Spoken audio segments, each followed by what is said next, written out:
Mr. Wamel, it is understood that you will be continuing with your testimony under the same oath that you had and did yesterday. Do you understand that, sir? Yes, Your Honor.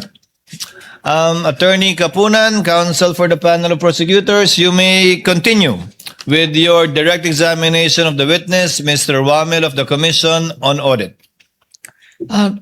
Thank you, Your Honors.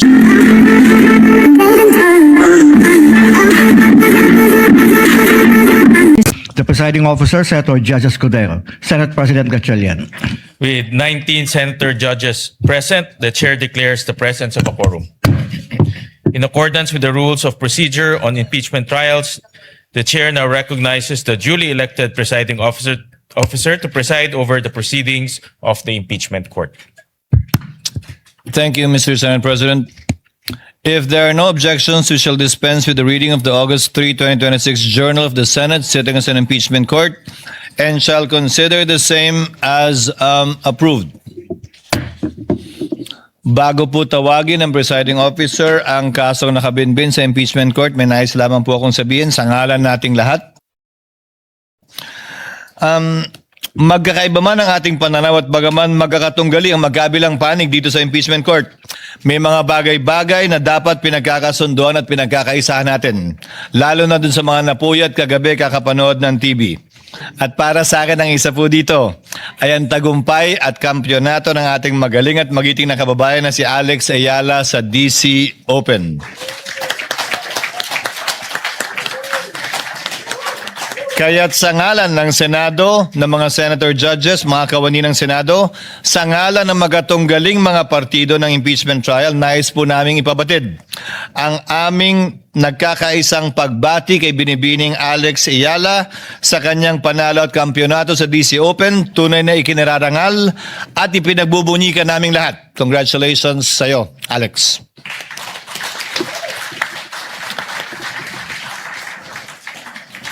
Kaya pag may inaantok po na Senator Judge, malamang nanood kagabi. The clerk of court is instructed to kindly call the case before this impeachment court.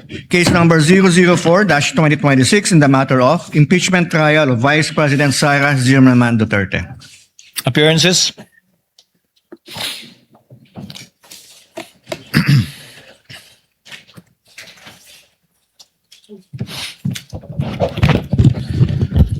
Your Honor, same appearance for the prosecution. I understand, Your Honor, that this is a continuation of the direct examination of the prosecution's witness, Attorney Wamil. And with that, Your Honor, may we ask that the counsel for the prosecution, Attorney Lorna Kapunan, be recognized. Noted. At the proper time, yes. Counsel for respondent appearances. Same appearance for the respondent accused. Good morning, Your Honors. Good morning. Before the presiding officer calls on the counsel for the panel of prosecutors, Attorney Kapunan, for the continuation of his cross and the witness, the chair would like to ask if the respondent, or rather counsel for respondent, has been furnished with a copy of the motion of the panel of prosecutors with respect to the request for judicial notice. Yes, sir. Yes, that is correct, Your Honors. We were furnished yesterday. For your information, counsel, we will hear your arguments for or against it and or a written opposition or agreement with that motion tomorrow. Just to give you advanced information before we start the trial, so that you have enough time. Okay, thank you, Your Honor. At this juncture, Chair would now like to recognize, with the permission of the Honorable Chua, the prosecutor, rather the counsel for the panel of prosecutors, Attorney Kapunan, and Chair instructs the clerk of court to bring the witness, Mr. Wamil, before the witness stand.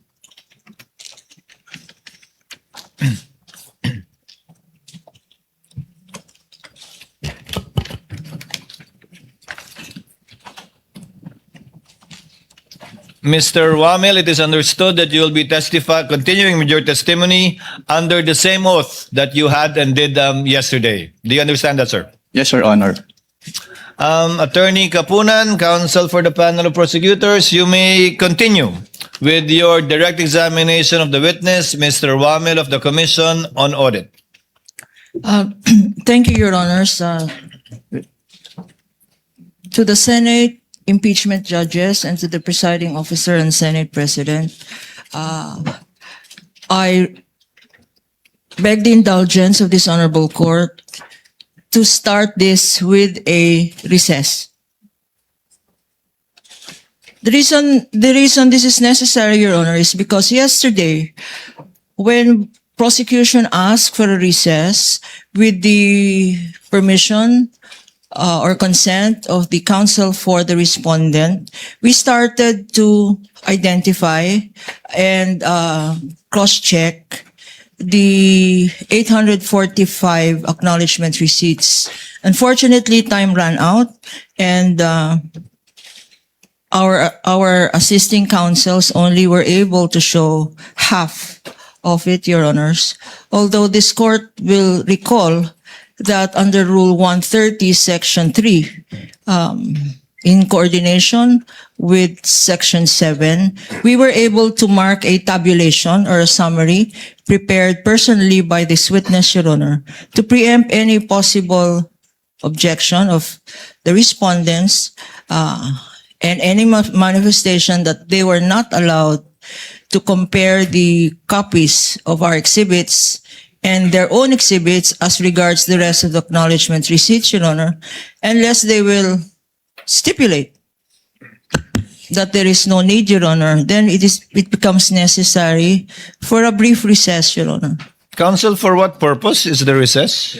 Your Honor, please, yesterday, when we resumed hearing yesterday, Your Honor, and we were going over these 3 boxes and several folders, Your Honor, it had to abruptly stop because we had resumed session. And at that time, our associates noted that kalahati lang po ang natapos sa pag-compare. Counsel, the presiding officer will have a query first beforehand. Yesterday, you presented a summary and a table of his findings based on the 845 acknowledgement receipts contained in the 3 boxes. 3 boxes. Yes, Your Honor. And you presented some samples. I count 1, 2, 3, 4, 5, 6 examples rather. So you mean to say you want to present more acknowledgement receipts as samples as part of the tabulation of the witness? No, Your Honor. What we would like to do now and inquire from counsel for the respondent is if it's no longer necessary for your associates to look over the said acknowledgement receipts, Your Honor, if they can manifest that and to preempt any possible technical objection in the future on their cross-examination or upon offer of these exhibits, Your Honor. Because these exhibits will have to be offered in due time. And we do not want it as an objection to the offer that they were not able to compare the rest of the acknowledgement receipts, Your Honor.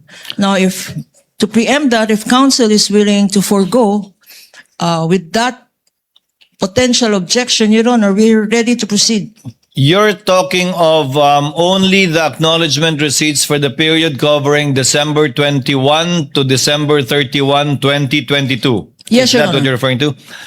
I think I know what counsel for respondent will already say, but yes, counsel for respondent, what is your comment on the manifestation of the counsel for the panel of prosecutors? Your Honor, we haven't stipulated on anything, so I don't see why there's a need to compare, actually. We haven't stipulated on anything. Actually, Attorney Kapunan, counsel for the respondent already said yesterday that just subject to cross insofar Yes. as the non-stipulated matters is concerned. That's correct. The counsel for respondent stipulated on everything you asked for in your list of documents except for that.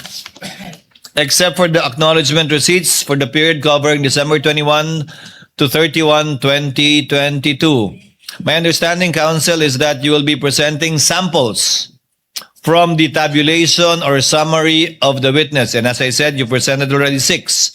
You may proceed to present samples or examples under each category of his table without prejudice, however many they may be, subject to your call and discretion, given the refusal to stipulate by the counsel for respondent, which is, of course, they would be well within their rights not to do so, given their own legal theory of the case. We submit, Your Honor. So kindly proceed, counsel. With the permission of this honorable court, same appearance. Good morning to the senator judges. Mr. Witness, yesterday, you were able to identify 845 going through these documents, acknowledgement receipts. Mr. Witness. Yes, ma'am. In these 845 acknowledgement receipts, which the prosecution marked as exhibits P-1-8-1 up to P-1-8-848, there is a portion there, and I will show you a sample on the screen. There is a portion in all of these acknowledgement receipts. At the bottom thereof, there is a signature in the phrase certified true copy. Can we present this witness with a sample acknowledgement receipt? Assisting counsel may approach from both parties. It's still Attorney Peña, right? Yes, Your Honor, and I remember. his mother will be happy again.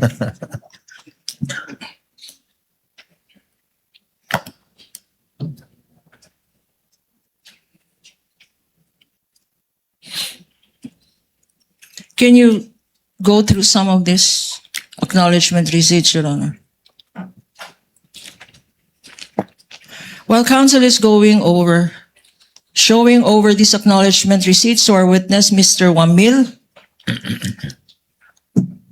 we would like to make a manifestation that at the bottom portion of all of these exhibits, identified or being identified now by this witness, have the statement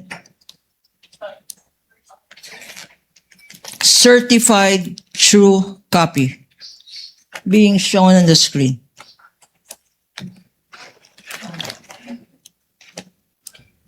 Mr. Witness, can you read? Yes, ma'am. It says certified true copy, and there is a name, Davin Bakay. Would you know who this person is? Yes, ma'am. Who is Mr. Bakay? Siya po ay admin staff ng COA ICFAO. Koa Ikfao. And his signature, there is a signature that appears over the name Davin Bakay. Whose signature is this? Sa kanya po. Why Kay do you Devin know? Bakay po. Nakita ko po siyang pumirma ng ibang dokumento at yung kanyang pirma sa mga dokumentong iyon ay kapares po ng kanyang pirma sa certified true copies. In all of these acknowledgement receipts that you have seen or saw yesterday, Yes, ma'am. is it the same Bakay that certified as to this photocopies being certified true copies? Yes, ma'am. Okay. Your Honor, with that, we will proceed where we left off yesterday, Your Honor. Yes, I believe you were able to identify already the checks and made the witness identify the checks already. For the first, second, and third quarter, counsel, if I'm not mistaken. Yes, Your Honor. You may proceed, counsel. Yesterday, Mr. Witness, we had identified and you had confirmed certain land bank checks. We will now go to disbursement checks, which you said, disbursement vouchers, which you said were among the documents submitted by the Office of the Vice President to allegedly liquidate her confidential funds, if shown to you, Mr. Witness. 3, disbursement vouchers. And again, with the kind permission of the court and for easy reference of the honorable impeachment judges on screen, and if you please check this copy being shown to you, these are stipulated documents, Your Honor, and common exhibits of both the prosecution and the defense. For the prosecution, there is a disbursement voucher dated January 31, 2023, Exhibit P-1-10-B, shown on the screen. Likewise, there is a disbursement voucher dated April 10, 2023. Prosecution's Exhibit P-1-10-C, and likewise, the defense exhibit. And lastly, disbursement voucher dated July 13, 2023, Prosecution's Exhibit P-1-10-D.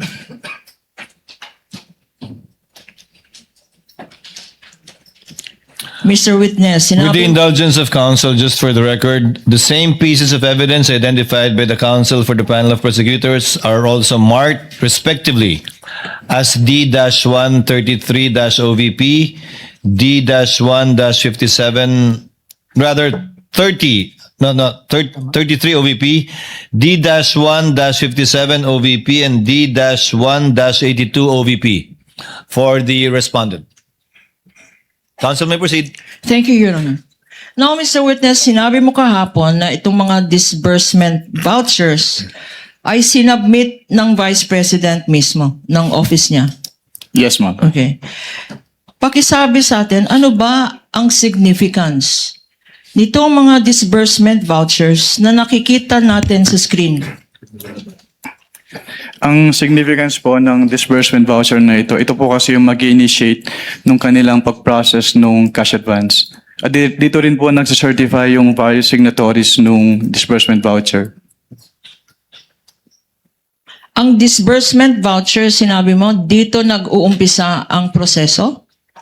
Yes, ma'am. Anong proseso yun? Ng kanilang pag-withdraw po ng kanilang cash advance for the confidential fund. Withdrawal ng cash advance para saan periods? There are 3 disbursement vouchers shown on the screen and which you had identified. For clarity, ano ang mga periods na kino-cover nitong disbursement vouchers na to? Based on these disbursement vouchers po, ang period covered ay yung first DV, first quarter of 2023, yung second DV, second quarter of 2023, at yung third DV po ay third quarter of 2023. So covered ang 3 quarters ng confidential funds. Based on these Now, documents po. Based yes. on these documents. We go now to another set. Oh, there is a signature here. Here in the middle, there appears a signature being flashed on the screen. Nakalagay certified expense, cash advance, necessary, lawful, and incurred under my direct supervision. You confirm, Mr. Witness? Yes, ma'am. Whose signature is this, if you know? This is the signature po of the Vice President Sara Duterte. And why do you know that this is her signature? Because the Office of the Vice President submitted po the specimen signatures of the signatories of their documents, and included in that submission po is the specimen signature of the Vice President, and her signature po on that specimen signatures is the same po with her signature on this document. Okay. Nakikita natin yung 3 signature ng Vice President sa disbursement vouchers na yan. What is the significance of her signature in these 3 disbursement vouchers, kung masasabi mo? Based on these documents po, sinertify ni Vice President na yung kanyang cash advances ay kailangan na ayon sa batas at na-incur po under her direct supervision.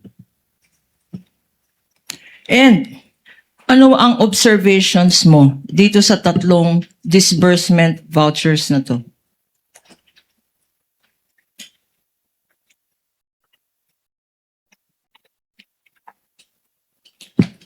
With respect lang po dun sa disbursement voucher for the third quarter of 2023, hindi po napirmahan yung Box E, which is the receipt of payment portion. Anong significance ng observation mo na to? Ito po kasi yung patunay na na-receive ni kung sino man po yung pay nung cheque, yung payment. Okay. At sa pagka-evaluate mo nitong disbursement vouchers na to, ito ba ay compliant sa joint circular na sinabi mo kahapon? Based on my evaluation po, wala naman po akong nakitang findings bukod dun sa walang signature yung box E of the third quarter disbursement voucher. Okay. Punta naman tayo sa next set of documents. Tatlo na naman to for the 3 periods that you mentioned. Showing to you on the screen, and please go over the documents being presented by Attorney Peña. There is a liquidation report dated March 29, 2023. Prosecution's Exhibit P-1-9B. A liquidation report dated July 11, 2023, which is prosecution's Exhibit P-1-9C, and a liquidation report dated October 23, 2023, prosecution's Exhibit P-1-9D, a common exhibit stipulated by counsel for the respondent yesterday, Your Honor. We Again, confirm. with the indulgence of counsel for the panel of prosecutors, for the record and for the easy reference of Senator Judges, the 3 documents referred to by Attorney Kapunan respectively are marked as well by the respondent as D-1-30-OVP, D-1-55-OVP, D-1-80-OVP. Do you confirm, counsel? I confirm, Your Honor. Counsel for the panel of prosecutors, Attorney Kapunan, you may proceed. Thank you, Your Honor. In the middle of these 3 liquidation reports, there appears to be an indication, quote unquote, certified purpose of cash advance duly accomplished. You confirm that, Mr. Witness? Yes, ma'am. And there is a signature, again, appearing on top. There is a signature appearing thereat. Whose signature is this? This is the signature po of the Vice President Sara Duterte. And you're familiar with this for the same reason, Mr. Witness? Yes, ma'am. Okay. Now, what is the significance of the statement certified purpose of cash advance duly accomplished with the signature of the Vice President appearing in all of these certifications? Based on these documents po, ang significance po nun ay sinertify po ni Vice President na yung purpose ng kanilang cash advances ay na-accomplish po ng agency. And any observations as regards these 3 documents?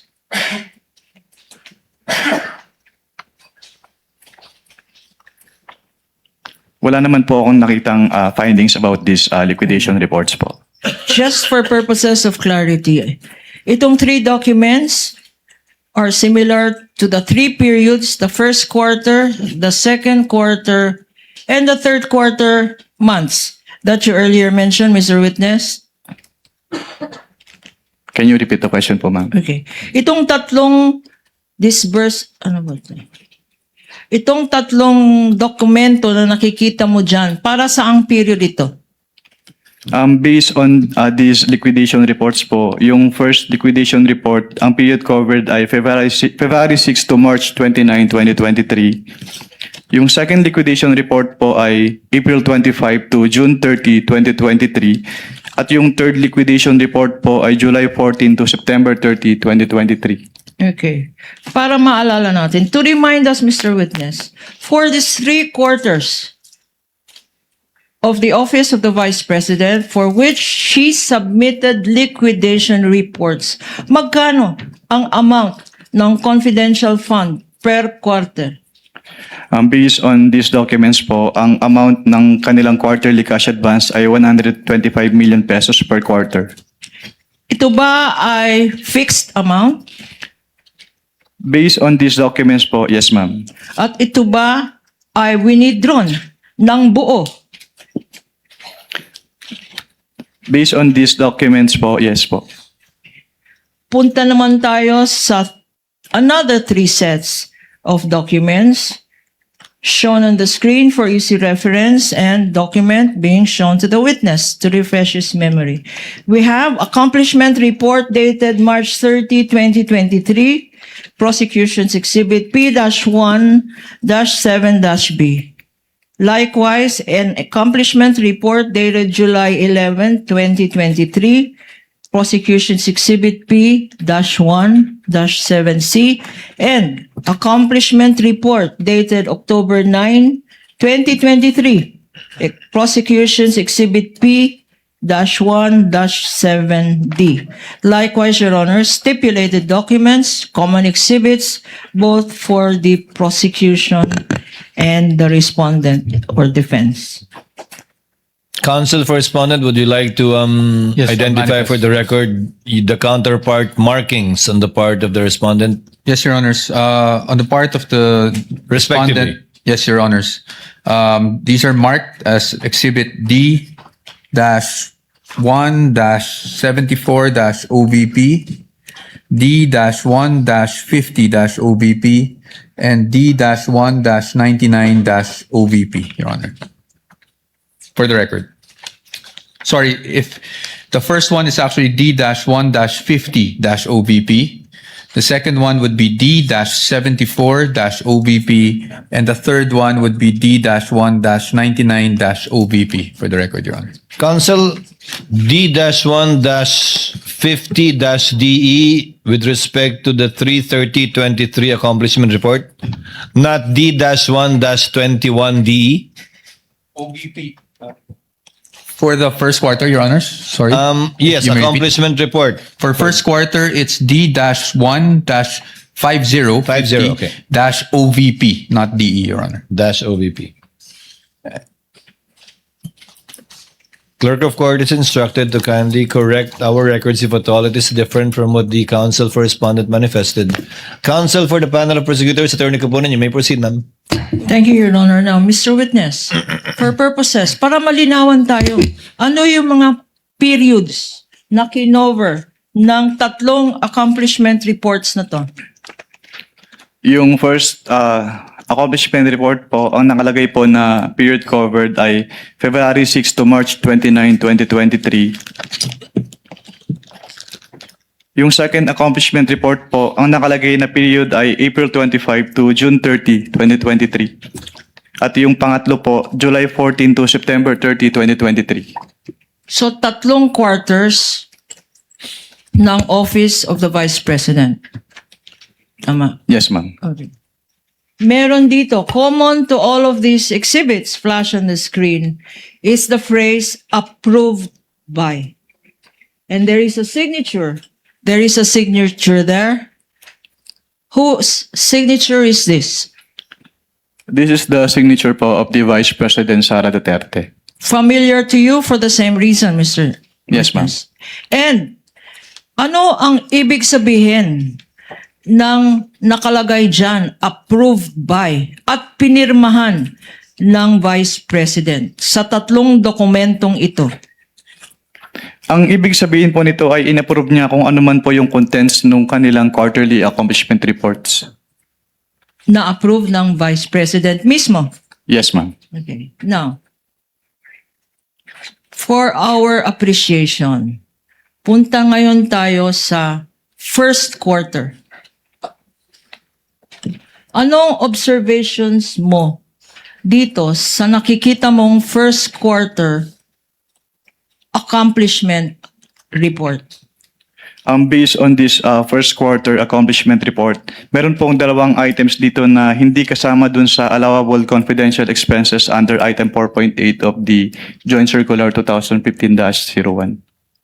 Anong ibig sabihin ng hindi allowable? Bawal? Bawal ba? Opo, kasi yung listahan po ng allowable confidential expenses under 4.8 ng Joint Circular ay exclusive. So kapag hindi po kasama doon, hindi po pwedeng paggapitan ng kanilang confidential fund. Aside from itong sinasabi mong bawal na paggamit ng confidential fund appearing in this document, meron ka pa bang ibang observation?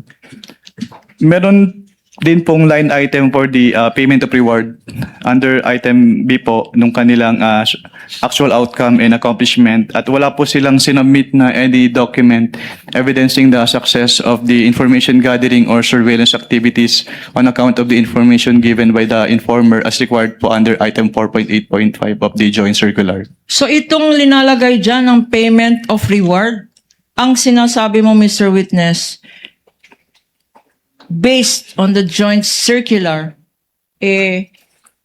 violation ba ito? Yes, ma'am, that is a violation po. Bakit ulit violation itong nakalagay dyan? Violation po siya since hindi po siya compliant dun sa conditions ng payment of reward, which is yung dapat meron po siyang supporting document evidencing the success of the information gathering or surveillance activities on account po ng information given by the informer. Sa lahat ng mga liquidation documents na binigay sa'yo or sinubmit sa office ng COA ICFAO, wala bang any dokumento na nagpapatunay na ang rewards na binigay sa informant ay nag-result ng successful activity? Based on their submissions po, wala po, ma'am. Meron pa bang observation dito?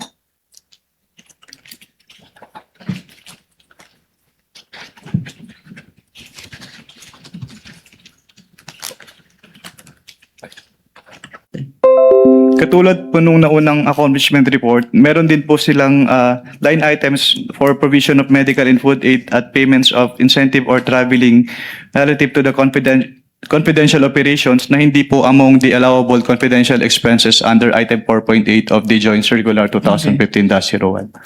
Sinabi mo na meron nakalagay dyan medicines. Bakit sinabi mo na bawal o hindi allowed ito Dahil sa joint circular? hindi po siya kasama dun sa exclusive list of allowable confidential expenses under item 4.8 po. Ano pa ang na-observe mo dito? Meron din pong line item for the payment of reward for 12 million pesos pero hindi po siya suportado ng any document evidencing. Your Honor, objection. I beg the indulgence of the... What is the objection of counsel? Your Honor, I gave some leeway earlier to the witness, but we moved to strike out the witness, strike out the answer of the witness as far as the payment of reward is concerned. Kasi ang pinag-uusapan lang naman natin dito, on its face, kung merong mali sa utilization of confidential intelligence funds in terms of the accomplishment report. He is now going into the findings, which is not part and parcel of this form, which is the accomplishment report, Your Honor. So, Not yet part of it. not yet. So what I'm saying is the payment of reward by itself is not a violation. Indicating the payment of reward here by itself is not a violation of the joint circular, Your Honor. Because we are not yet, if at all, at the AOM level Exactly, and or notices. But kindly reform, counsel. Objection sustained. Ito bang payment of rewards kasama dyan sa tinatawag na allowable expense ng confidential funds? Based on item 4.8 po, yes po, subject to the three conditions as enumerated po. Okay. Ano itong three conditions? Under item 4.8.5 of the joint circular, payment of rewards must be made to non-employees of the informers who must be non-employees of the agency concerned, subject first to the approval of the head of the agency, second to the submission of documents evidencing the success of the information gathering or surveillance activities on account given by the informer, and thirdly po, it must be directly related to the confidential operations of the concerned agency. At sa mga requirements na sinabi mo, compliant ba ang Office of the Vice President? Based on their submissions po, hindi po sila nag-submit ng any document evidencing the success po of the information gathering or surveillance activities on account of the information given by the informer. Before we proceed to the third quarter and your further observations dito sa second quarter, magkano ba ang sinabi na amount na ginamit sa confidential funds para sa medicines? Can you repeat the question po? What quarter po? Okay. Magkano ba, if you know? Kasi ikaw nag-evaluate. Magkano ba ang ginastos para sa medicines For what quarter po, ma'am? Sorry. for the second For quarter? the second quarter. Based on this accomplishment report po, yung provision of medical and food aid ay nagkaka-amount po ng 40 million pesos. Magkano ulit? Based po on this accomplishment report, yung provision of medical and food aid ay 40 million pesos po yung amount. Sa first quarter naman, meron bang entry dyan na nakalagay medicines? Meron pong entry dito for provision of medical and food aid for 40 million pesos po. 40 million pesos. 42 million pesos. 42 million pesos ang nakalagay dyan ngayon. Yes, ma'am. Sa accomplishment report na yan, meron bang inattach ang Office of the Vice President? First and second quarter na in-identify, meron ba siyang inattach mga dokumento na nagpapatunay na ginastos talaga yung 42 million na yan for the first quarter and 10 million na yan for the second quarter for medicines alone, Mr. Witness? Meron bang attachment itong accomplishment report na sinubmit? Wala po silang inattach na any document po supporting yung kanilang payment for medicine. Okay. Earlier, minention mo, meron ring gastos for traveling. Magkano naman yun, Mr. Witness? For what quarter po, ma'am? For the first quarter muna. For the first quarter po, yung kanilang payment of incentives or traveling relative to confidential operations ay 10 million pesos po. 10 million pesos. At again, tanong ko, sa expense na 10 million na yan for traveling expenses, meron bang inattach na mga annexes? Diyan, para explain, paano ginastos sa travel ang 10 million? May mga attachments ba? Yung accomplishment report na yan. Wala po silang inattach. Hindi na-explain itong 10 million, Mr. Witness? Walang official receipts attached? Meron ba? Wala pong official receipts na attached. Any other observation sa second quarter? Okay.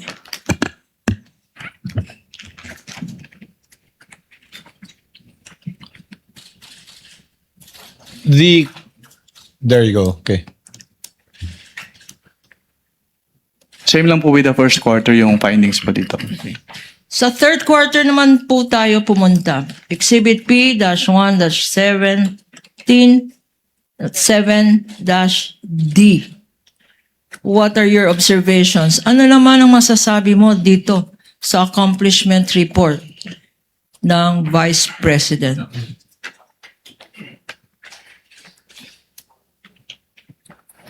Meron din po silang payment of reward dito na worth 35 million pesos.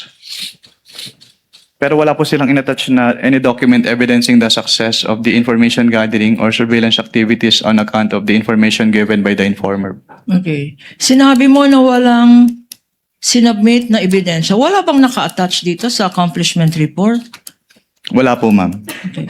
Walang report on success of the surveillance activity? Wala po. And, sa pagkaalam mo, and based on your evaluation of the provisions of the joint circular, compliance audit ito? Compliant ba ito?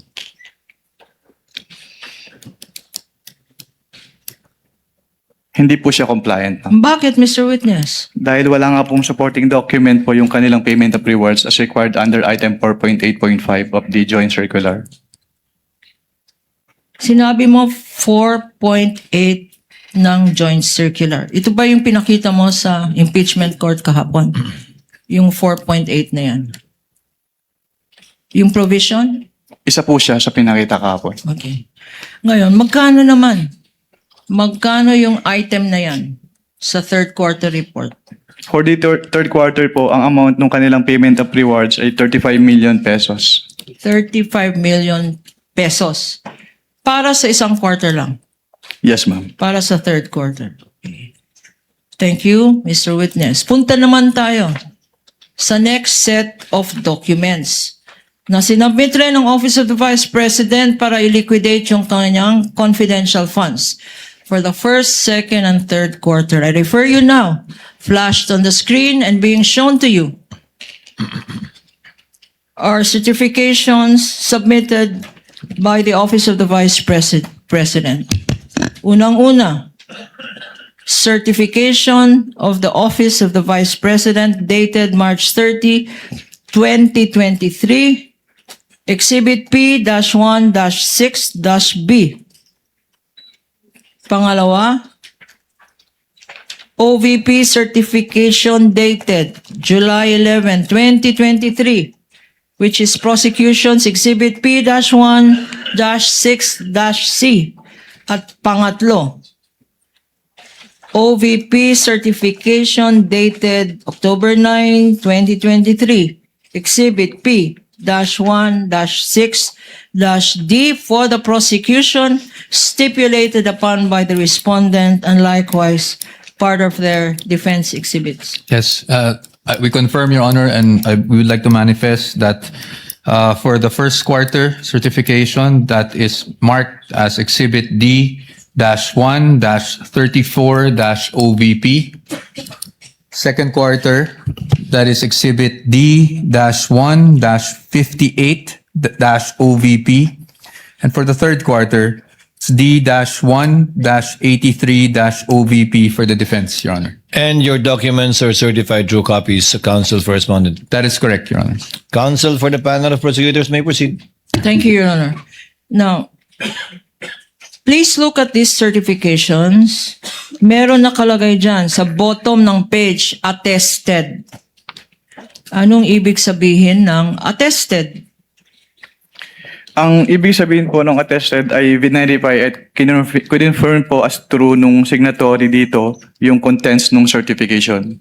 At sino naman ang signatory na nakikita natin sa dokumentong ito? Based on this certification po, si Vice President Sara Duterte. At siya mismo ang nag-attest na tama lahat ang nakalagay dyan? Based on these documents po, yes ma'am. Okay. And you're familiar with the signature for the same reason, Mr. Witness? Yes ma'am. Ano naman ang mga observations ang masasabi mo tungkol sa tatlong dokumentong ito? Incidentally, Mr. Witness, what periods did this cover? Again, for the record? Based on their submissions po, yung for the first quarter, yung February 6 to March 29, 2023. For the second quarter, April 25 to June 30, 2023. And for the third quarter, July 14 to September 30, 2023 po. Okay. Ano naman ang masasabi mo? Ano naman ang observations mo sa tatlong dokumentong ito? Since these are pro forma documents po, wala naman po akong na-note na observations with these certifications. Anong ibig sabihin ng pro forma? Parang copy-paste? Naka-attach po siya as annex dun sa Joint Circular 2015-01. Okay. Naka-attach sa joint circular at yun ang Naka-annex. sinabit nila? Naka-annex po Okay. yung Tawag- format. Ang tawag doon ay Pro forma po. Naka-annex yung format dun sa Joint Circular 2015-01. ang tawag ko doon copy-paste.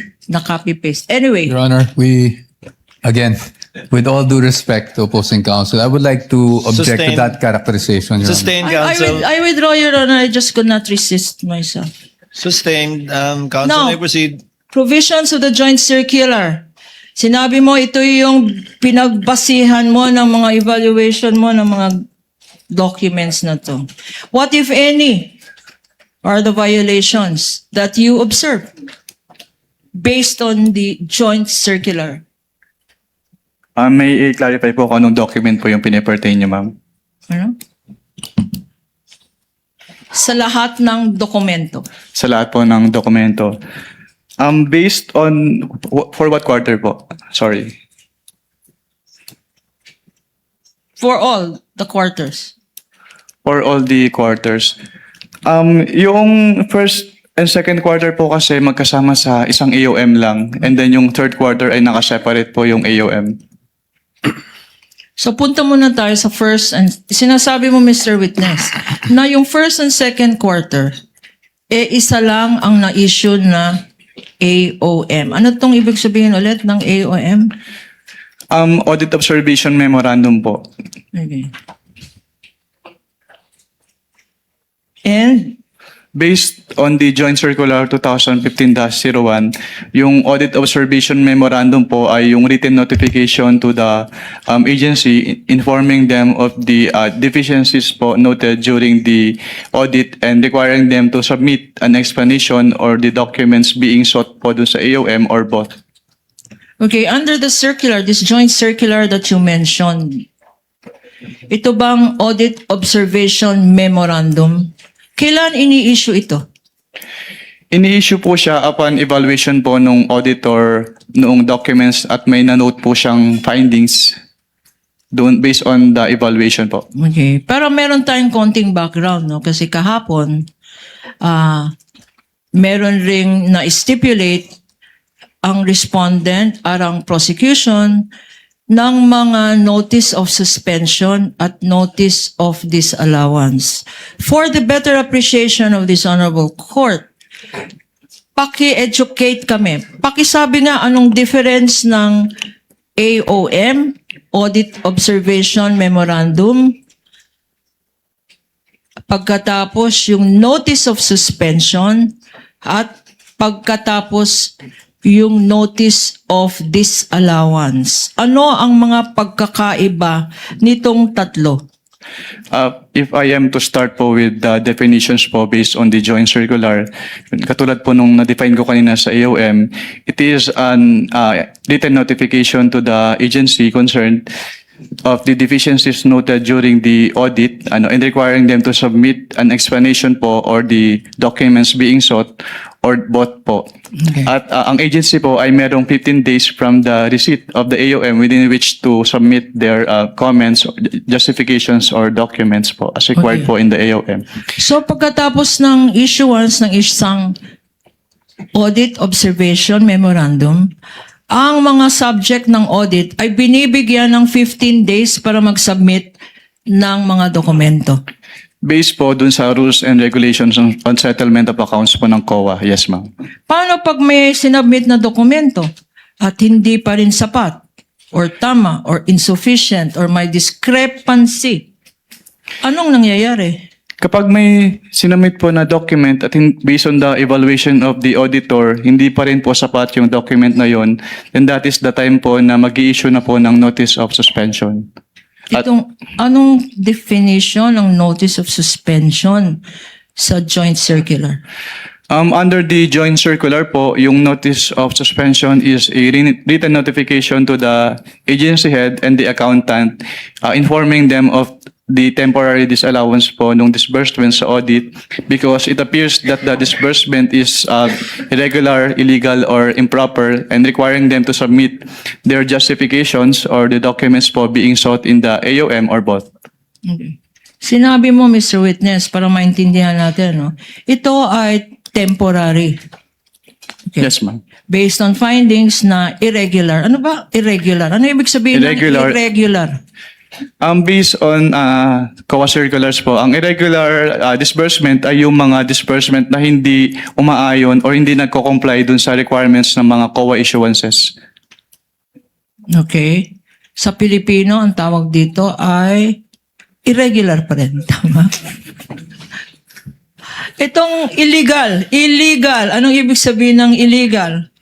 Kapag sinabi pong illegal, yung disbursement po ay hindi nagko-comply dun sa applicable laws. At kung sinabi mong improper, Kapag improper naman po, ang ibig sabihin, yung expenses ay either unnecessary, excessive, extravagant, or unconscionable po. so pag nagbigay kayo ng notice of suspension, ito ay nagpapahayag. This means, ang significance nito ay na-observe ninyo, ikaw, sa audit findings mo, na ito ay irregular, illegal, or improper. Leading, Your Honor. Objection. Kindly reform, Counsel. I will go to the next question. Pag hindi na-comply ang notice of suspension, what action, if any, is taken by your office? Kapag hindi po na-comply yung notice of suspension, then that is the time po na mag-i-issue na kami ng notice of disallowance. Ano naman itong notice of disallowance? Based on the joint circular po, yung notice of disallowance ay yung written notification to the agency head or the accountant informing them of the disallowance nung disbursement and requiring them to restitute the amount po nung disbursement because yung disbursement ay illegal, improper, or irregular. So, Mr. Witness, whether tinatawag mo ito AOM or Audit Observation Memorandum, or whether notice of suspension, or whether notice of disallowance, in these three stages, nabibigyan ng opportunity ang ino-audit na agency para mag-comply? Yun po ba ang ibig sabihin ng explanation mo? Kapag sa AOM po, tsaka notice of suspension, yes, binibigyan po silang ng opportunity para mag-comply. Pero kapag ND na po kasi, pag notice of disallowance, ang tanging remedy na lang nila is to settle the amount or to appeal with the commission proper. Okay. Let us go now to the issue of the office of the Vice President. Earlier, you said AOMs were issued to the office of the Vice President, correct? Now, Yes, ma'am. specifically, let us go now to the first and second quarter of 2023, showing to you, and if shown to you and flashed on the screen, would you be able to identify the same?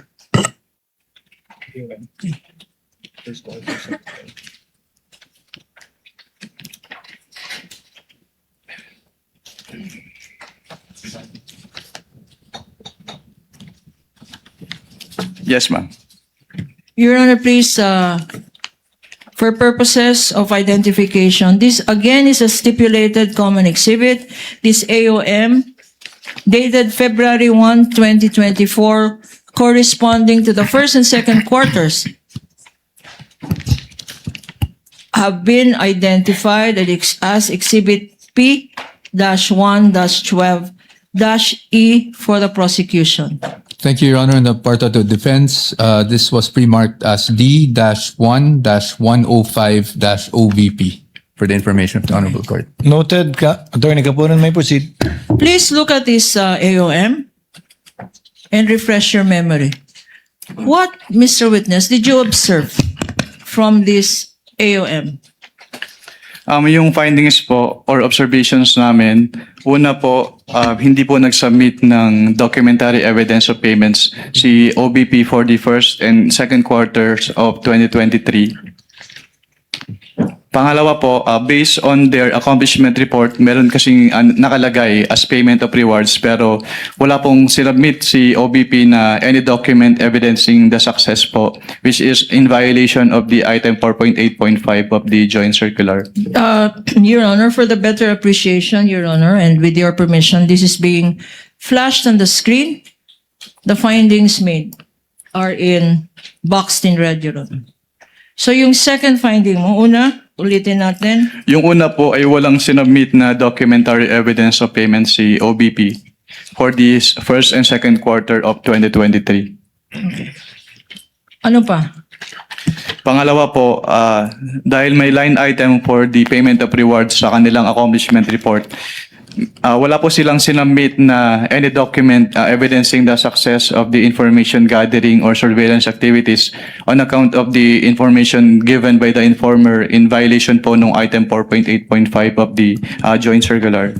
Meron mga, before you go to your next observation, Mr. Witness, meron mga amounts stated dyan.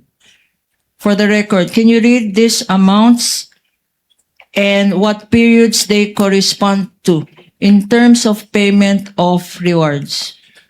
Based on this AOM po, yung 15 million pesos ay binayad as payment of reward noong February 6 to March 29, 2023. At yung 12 million pesos naman po ay binayad as reward noong April 25 to June 30, 2023. And nakalagay dito, non-compliant with item 4.8 5.5.b of the joint circular. Why is this non-compliant based on your submissions in your AOM? Yung item 4.8.5.b po kasi, yun yung documentary evidence o yung document evidencing the success of the information gathering or surveillance activities. Pero since wala po silang sinamit na document na yon, hindi po nag-comply yung kanilang payment of rewards dun sa requirements ng joint circular. Para maintindihan natin kasi medyo technical to, no? Ano yung evidence of success? Ano ang kino-consider ng office mo na evidence of success? Actually, based dun po sa joint circular, walang any specific document na na-mention. Pero kasi ang tinitingnan po namin is dapat merong causal link yung surveillance activity, yung successful surveillance activity or information gathering at saka yung information given by the informer. Hindi ba confidential itong information na rini-require niya? Confidential ba to? Yung tinatawag mo na causal. Cause at saka effect. Yes, ma'am. Hindi ba yan? Is that confidential information? Since yun po yung requirement ng joint circular, kailangan po nilang i-comply po. Necessary ba ang... Ano ang... No, I will reform. Next question, Mr. Witness. There is a box here in paragraph 3. What is this all about? What box po? The Sa one being report? shown? Ano ang nakalagay dito? Nakalagay sa paragraph 3 that the amount with reference to medicine and food aid. Please look at your notes and tell us the significance of these findings. Nakalagay po dito sa number 3 na merong items for the provision of medical and food aid at payment of incentives for traveling relative to the confidential operations ng agency doon sa kanilang first and second quarter accomplishment reports. Okay. Meron mga amounts indicated dito. Pakibasa. Yes, ma'am. For the accomplishment report for the period February 6 to March 29, 2023, Magkano ito? sa provision of medical and food aid po, ang nagastos nila ay 42 million pesos.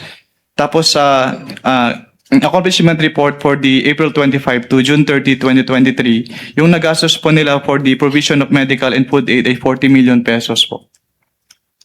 So, ang total nito, Mr. Witness, para sa period na to ay 42 million plus 40 million. Yes, ma'am. 82 million, Mr. Witness. Based on their submission po, yes, ma'am. Okay, and 82. based on their submissions, did they also attach to their submissions any documents showing or proving payments for medical supplies or food supplies? Wala po. Again, meron pang ibang figures dito, pakibasa, and what are they for? Yung isa naman po, yung February 6 to March 29 period, 10 million po yung binayad for the payment of incentives or traveling relative to the confidential operations. At for the period naman po na April 25 to June 30, 2023, may binayad po na another 10 million for the payment of incentives or traveling relative to the confidential operations. Okay. So sa binasa mo, ang total nito ay 20 million. Yes, ma'am. At itong 20 million ba, may kasamang mga resibo or attachments para patunayan na nagastos tong 20 million para sa travel. Based on their submissions po, wala pong inattach si OBP. Okay. And sa last sentence, ano itong amount na 20 million pesos? Ayan po yung total po nung kanilang payment of incentives or traveling relative to the confidential operations for the first and second quarter po. Okay. Ngayon, meron kang conclusion sa last paragraph. Can you read it? The provision of medical and food aid and payment of incentives or traveling relative to the confidential operations expenses do not fall among those enumerated under item 4.8 of the joint circular. Thus, the same should not be charged against the confidential fund of the agency. At sinasabi mo ang nature ng listahan sa joint circular ay ano? Exclusive po. Exclusive. Anong ibig sabihin ng exclusive? Bawal ang wala sa listahan. Tama ba yan? Yes, ma'am. Another box item is paragraph number 4. Please refer to your notes as shown on the screen. Anong significance, if any, nitong finding mo sa AOM? Under number 4 po, hindi po naka-indicate sa kanilang physical and financial plan yung specific confidential activities na kanilang paggagamitan po ng kanilang pondo in violation of the item 4.2 of the joint circular. Okay. Itong physical and financial plan, identified to at stipulated document ito, tama? Yes, ma'am. Okay. Ngayon, ano ba dapat pag tinitignan ng isang physical and financial plan? Ano ba ang hinahanap dyan? Tinitingnan po Kasama na... ba dyan? Sakop ba niyan ang Christmas party? Paulit po ng tanong. Kasama ba sa physical and financial plan ang Christmas party? Yung agency po ang makapag-answer niyan. Okay, kasama ba dyan? Yung physical and financial plan po kasi ay ginagamit nila to support their allocation. Okay, kasama ba dyan tree planting? It is outside po my authority to answer that since agency lang po ang makakasagot niyan. Okay, kasama ba dyan ang magbibigay ka ng awards? Okay. In the nature of your definition of confidential funds, are these activities considered confidential activities? As an answered, Your Honors, it is beyond the witness authority to If he determine. knows, Your Honor. If he knows. He's competent. He's a competent witness. He's the one who personally evaluated, and he's also a Witness may lawyer. answer if he knows. Mr. Wamel, you may answer if you know. If I am to relate po yung sinabi nyo dun sa item 4.8 of the joint circular, hindi po kasama yung mga binanggit nyo dun sa allowable expenses po ng confidential fund. Thank you, Mr. Witness.